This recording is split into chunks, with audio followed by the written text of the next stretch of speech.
రంగారెడ్డి జిల్లా excise enforcement అధికారులు భారీగా నిషేధిత సారాన్ని పట్టుకున్నారు. సుమారు 7,860 కిలోల నిషేధిత బెల్లం, అదేవిధంగా 40 కిలోల స్ఫటికను కూడా అక్రమంగా తరలిస్తుండగా ముఠాను పట్టుకున్నారు రంగారెడ్డి జిల్లా ఎక్సైజ్ శాఖ ఎన్ఫోర్స్మెంట్ అధికారులు. వీటి విలువ దాదాపు 12.50 లక్షల రూపాయలుగా ఉంటుందని అన్నారు. ఇక నిందితులను అరెస్టు చేసి 1.7 లక్షల నగదు, 4 ఫోన్లను స్వాధీనం చేసుకున్నట్లుగా తెలిపారు. లోపలనే ఉన్నాం అనుకున్నా.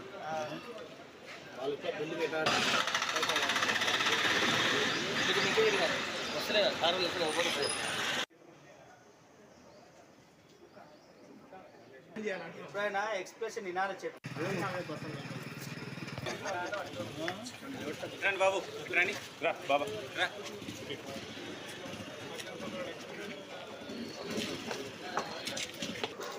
సరే మాత్రమే పట్టిస్తాను.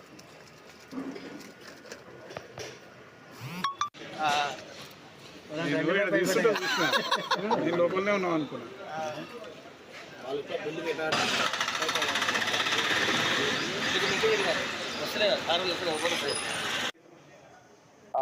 డిసే వ్యాన్ నుంచి ఆటోలోకి నల్ల బెల్లంని కూడా లోడ్ చేస్తడం అప్పుడు జరుగుతున్నప్పుడు అక్కడకు మా సిబ్బంది వెళ్ళగా ఆటోలలో ఉన్న పదార్థాలని చూడగా ఇది నల్ల బెల్లం అని తేలింది.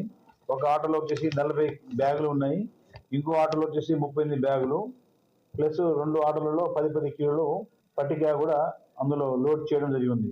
మరియు డిసెంలో ఇంకా 184 బ్యాగులు అండ్ 20 కేజీల పట్టిక ఉన్నది. ఈ ఏదైతే ఉన్నదో ఈ నల్ల బెల్లం ఇది మహారాష్ట్రలోని బసవ కళ్యాణ్ ప్రాంతం నుంచి అక్కడ హనుమాన్ ఫ్యాక్టరీ అని చెప్పేసి ఉన్నది, అక్కడ నుంచి కొనుగోలు చేసుకుని వీళ్ళు తీసుకొచ్చి ఇక్కడ డంప్ చేసుకుని మళ్ళీ ఇక్కడ నుంచి వివిధ ప్రాంతాలకు మహబూబ్నగర్ జిల్లాకు, నల్గొండ జిల్లాకు, నాగర్ కర్నూలు జిల్లాకు అట్లా పంపడం జరుగుతుంది.